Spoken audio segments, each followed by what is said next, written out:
Runnin' with the Devil, a rock and roll adventure. Part 10. I sat there, on the couch, holding the Bible to my chest with one hand, and drinking my coffee with the other, until morning came.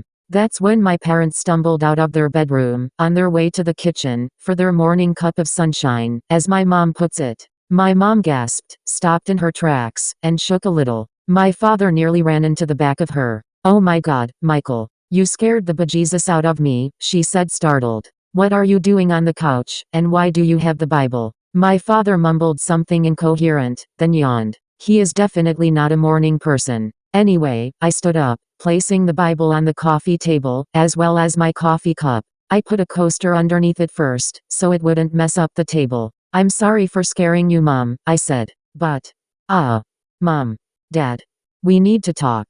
I decided at that very moment to tell them both the truth, the whole truth, and nothing but the truth, so help me God. "Michael, what's wrong?" My mom asked concerned, as she walked towards me, placing her right hand on my left cheek. My dad then mumbled something that sounded like coffee. We all agreed, and made our way to the kitchen. Mom put on a pot of coffee, while Dad and I sat at the table. I twiddled my thumbs, and looked around nervously. I couldn't figure out if my father was giving me his "I need coffee" stare, or his infamous Clint Eastwood High Plains Drifter stare. My mom joined us soon after. "Okay, Michael. What's going on?" she asked. "Well, you see. Do you remember last Saturday, when I went to the mall, and I was wearing that jacket that you don't really like me wearing?" I asked. "Yes," she replied. "Well," I started to say, the coffee pot then beeped. "Coffee's done, let's get a cup first," I said, procrastinating. We had a very fast brewing coffee maker. Anyway, we all got our coffee, and then I spent the next 45 minutes telling them everything. Everything from the old man in the bathroom, to selling my soul. From my trip to hell, to the number on my arm, and what it meant. By the way, it read 2550. The church, the car, the guitar, the band, my bandmates being dead but somehow still being alive, throwing my stuff in the river, and getting it all back the next day, Susan, Tommy, the cops, and that fucked up dream, every little thing. I told them. Complete disclosure. My mom just stared at me, mouth open wide, in complete shock. My dad still stared at me with that crazy look.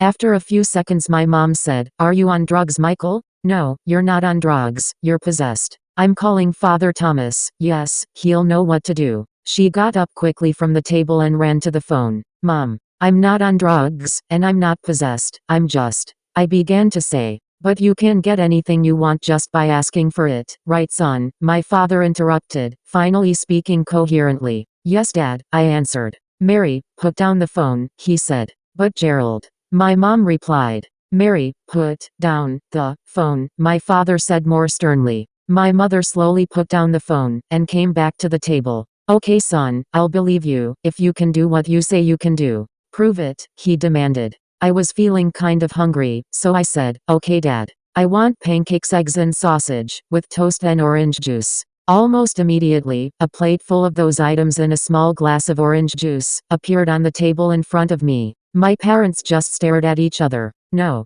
fucking way," my dad exclaimed. "Gerald. Language," my mom responded. Yeah, my dad said. "That's pretty good. Can you get me a raise at work?" he asked. "What?" I responded shockingly. "Yeah, and I want one of those little Shih Tzu dogs. I've always wanted one," my mom said smiling. I shook my head in shock. "No," I said loudly, 10 seconds ago, you thought I was possessed. What is wrong with you? I'm going to hell, I don't have a soul. I killed someone, and all you're worried about is getting stuff for yourselves. Who are you people? I drank the orange juice real quick, grabbed the plate of food and my coffee cup, then stormed out of the kitchen, and went upstairs to my bedroom. My parents were still sitting at the kitchen table, joyfully telling each other what they wanted, like a kid making a Christmas list. I never saw my parents act like that before. It was shocking to say the least. Anyway, I sat at my desk and ate my breakfast. It was pretty good, I must say. I didn't want to have any more interactions with my parents, so I just hung out in my room, listening to music, and watching a Miami Vice marathon on the USA Network. Anyway, I remembered after a while, that I was supposed to pick Ricky up for band practice that night. But I didn't know where he lived. I called B&B Music again, and Ricky picked up. "Hello, thank you for calling B&B Music. How may I help you?" he said. Hey man, it's me Mikey Z, where do you want me to pick you up for band practice tonight? I asked. Dude, I was just about to call you, Ricky said. I remembered your number from when the old man had me call you from hell. Anyway, band practice is cancelled dude. We can't play at the warehouse anymore. I then heard Ricky's pops say in the background, Richard. That's a business phone, not a personal phone, make it quick boy. Okay, Pop, he replied. You still there man? Ricky asked. Yeah, I'm here, I answered. Anyway, Ricky started. Steven came by the store earlier this morning, and told me his parents threw an absolute shit fit when he showed up at their house after being dead for 2 days. His mom grabbed a Bible, and started quoting scriptures, while throwing sage at him. That's freaking hilarious dude. His dad took back his key to the warehouse, and then physically threw him out of the house. He even had to break into the warehouse to get his drum kit out. He said he slept in his truck with the kid in the back the first night. Then went to Derek and Corey's house, and they agreed to let him stay with them. Derek's parents disowned him about 2 years ago, and Corey's parents live in California. So, they don't have parents to worry about. I talked to them afterwards, and we are just gonna hang out at their place tonight, kinda like a band party. You cool with that? They rent an old house on Chestnut Street. You know the one they say is haunted. They live in a haunted house, I said. Hell yeah. I'm good with that. That's friggin' awesome. Cool, can you pick me up at the store around 5, and we'll head over there, he asked. Definitely, I said. I'll bring my guitar and my songbooks. Sounds good dude, see you then, Ricky replied. Get off the phone boy, Ricky's pops yelled in the background. Getting off now Pop.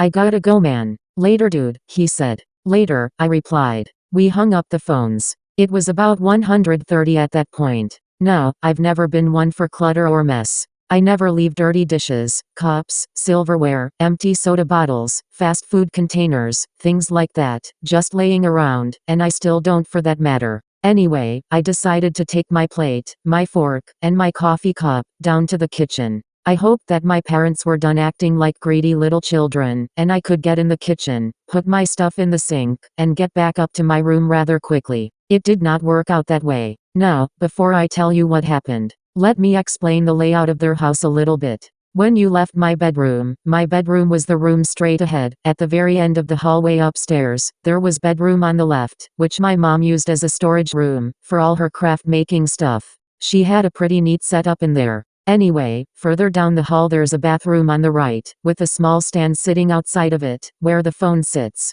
Then, you reached the staircase. Now, the staircase was an enclosed staircase, surrounded by walls on either side. Unlike most staircases nowadays, which are only half-walled, and you can see the living area or front door, once you get halfway down them. At the end of the staircase I'm talking about, is a landing, where a plant stand sits, with a plastic potted plant sitting in it. You turn to your right, go down 3 or 4 more steps, and you're on the first floor, facing the living room. The kitchen is to your right, and the front door is to your left. Now that you understand the layout pretty good, let me tell you what happened. I started down the stairs, which was about 10 to 12 steps from the top of the stairs to the landing. I heard a little bit of commotion in the living room, thinking it was my parents, getting up to apologize for their actions earlier. But I was wrong. So very wrong. If I knew then, what I know now, I would have went back to my bedroom, and never went downstairs. Anyway, I heard the commotion as I was coming down the stairs. The house was old, so the steps creaked a little. Just as I reached the step before the landing, I heard my mom say, "Please don't hurt him."